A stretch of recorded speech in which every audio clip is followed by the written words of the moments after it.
I'm Sarah Wilson, and you're listening to the Roots and All Budcast.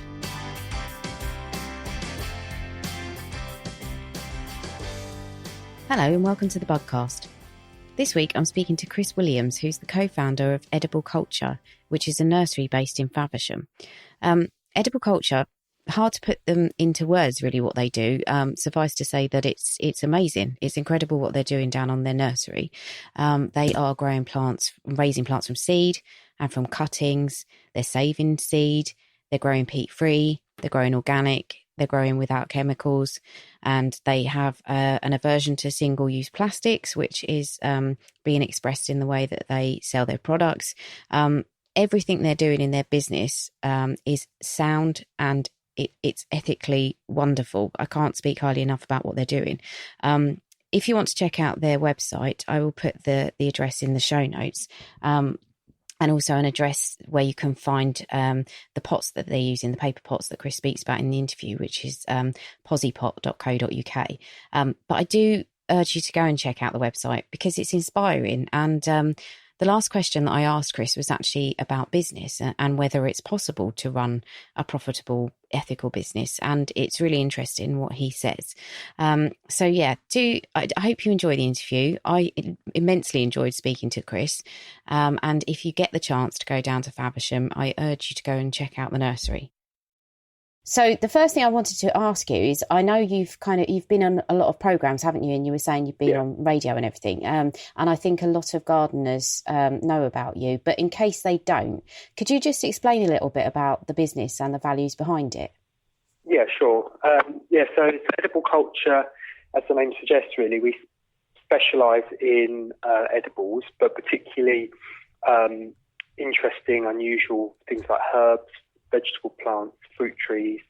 But the main thing, or the things that are, I suppose, our values, is that we want to make sure that we sell seasonal plants. So we sell them when they are ready to be planted, give people the advice that they need to put things in at that time of the year, and also in the right places.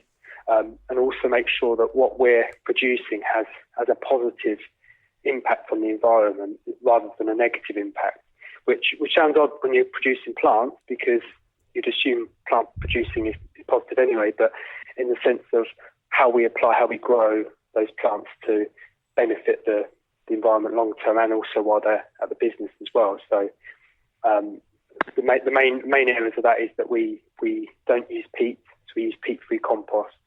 We don't use chemicals, and we also have cut out all single-use plastic that goes to our customers. So essentially creating a product or business that's really pumping out kind of positive impacts on the environment. Mm-hmm.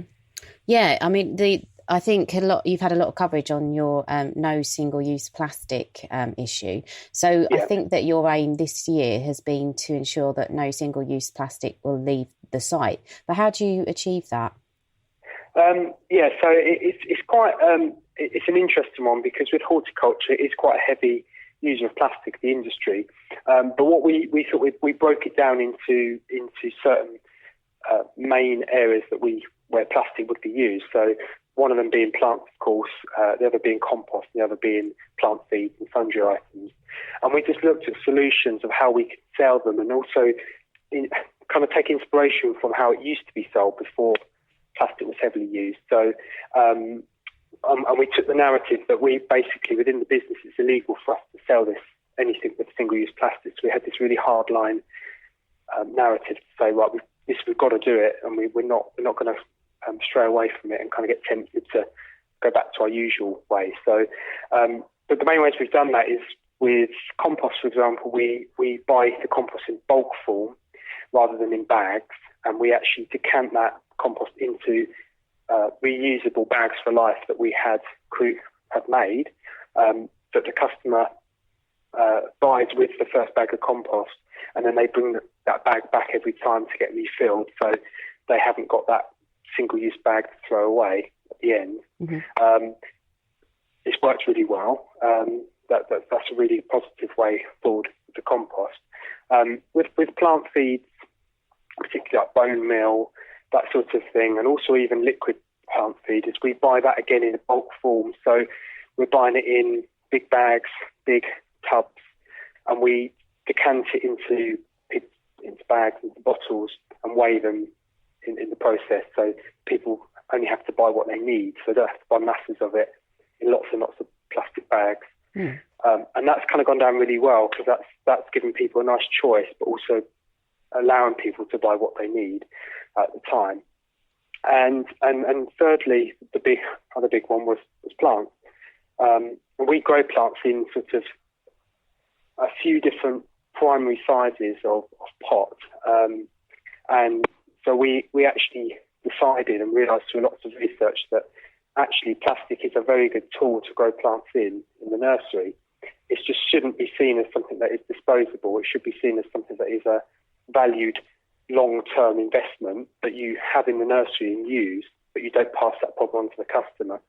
So we decided to create takeaway paper pots that we actually put the plants into at a point of sale that then the customer takes home. So they've got no plastic at all associated with that plant. They can plant the whole thing in the ground, meaning they've got nothing at all, no waste at all. And then we put the plastic pot back into the nursery to be reused. Essentially taking responsibility for that material, and we sort of declassifying it in our minds and saying, well, okay, plastic's very useful, but we've abused it, not just us personally, but us as human race abuse it. If we then reclassify and say, okay, well, we're going to use X amount of plastic pots per year, but we're not going to buy any more, we're not going to send any out into the general public, and we've actually stopped the chain of waste going through to the end user. So it was a long process getting back to that, because we just assumed that we'd find some product that would get us away from plastic completely, but it just doesn't exist. So we had to be creative and think of a solution that would work for us. Yeah. So if people had pots at home, do you take those to recycle them as well? That's the plan, yeah. So the way we work here, we're quite fortunate. So we're based at a secondary school. We rent our space off of the secondary school, and within the school, they're trialling various environmental incentives for students to get involved with.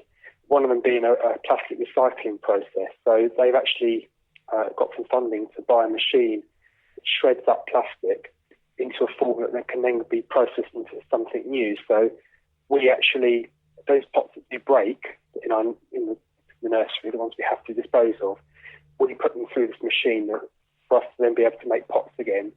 So we then replace any of those broken pots with what's already broken. And the idea being that eventually people will be able to come and bring their pots into us, or we'll be able to put them through that process and actually benefit the school, benefit the students. We can use it to make other products, possibly go into the industry somehow.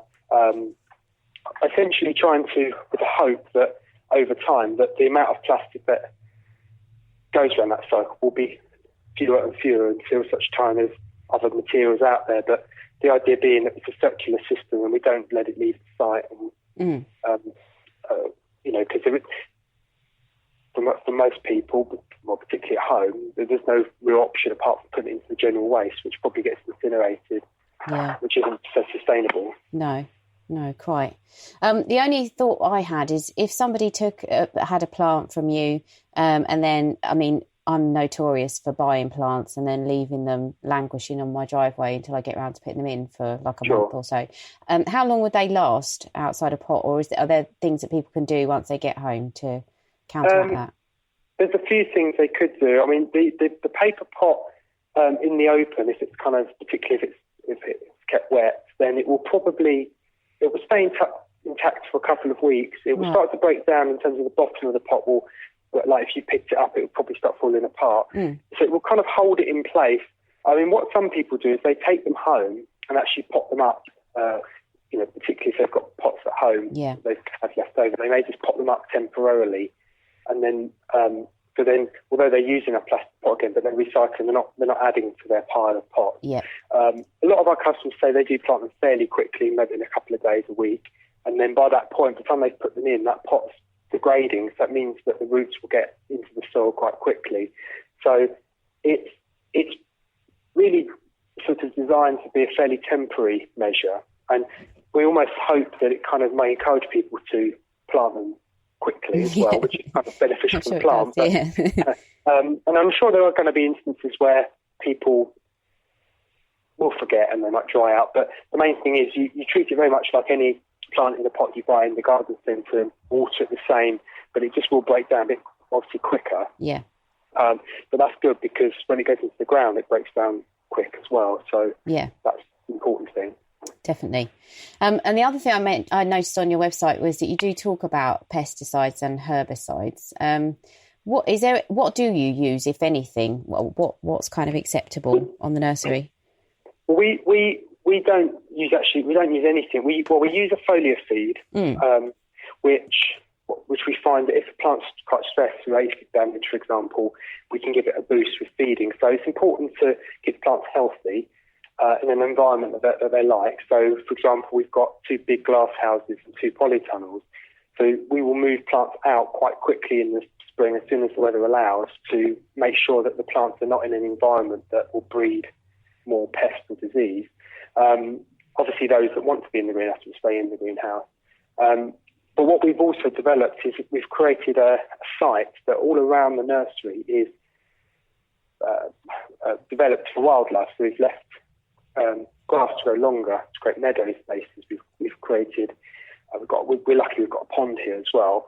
And also we plant up areas around. So we're creating a habitat for predatorial insects like ladybirds, birds, lacewings, hoverflies, bees, etc. All these beneficial insects, wildlife that will help keep these problems under control. And generally with aphid, we will get some plants that are very susceptible, and we just accept that, and we try and educate and show people that that's what happens, and naturally it will kind of sort itself out over the season. And diseases, we will get some, but what we found is because we've built up this ecosystem on site, we actually can grow things basically organically without any major problems.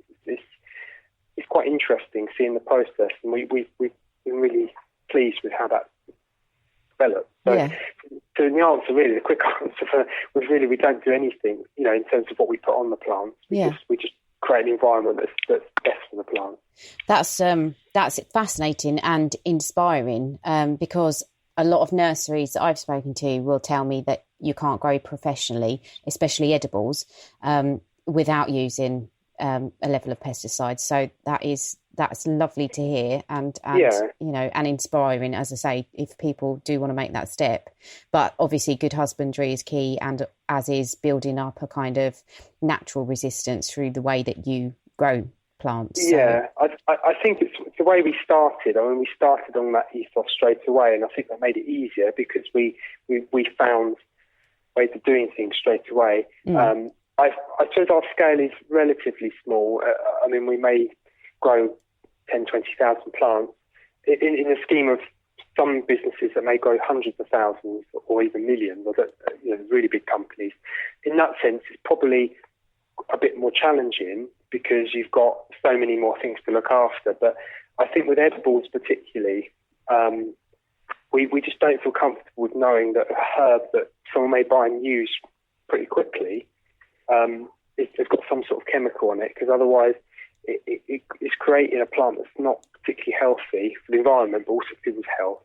And also we try and encourage people to smell the plant, taste them even if they want to, because, it's completely natural. So, and I think that's really important. I think more people want that to happen and want to see that as well. Well, I think also the way you raise your plants, I'm kind of of the mind that if you were a nursery or a plant shop that was buying in things from somewhere where they had been grown as a monoculture and had been grown en masse, I think what happens is that they get kind of pelted with various chemicals to keep everything in check. And once they reach the new site, I find that there seems to be a bit of an explosion of either a pest or disease. and that's because of the way that they've been intensively grown, whereas your stuff is raised, if I'm right, is raised from cuttings and from seed, and so it's kind of got, again, that built-in resilience because of how you've raised that plant. So the whole thing just feeds into work as a whole, I guess. Yeah,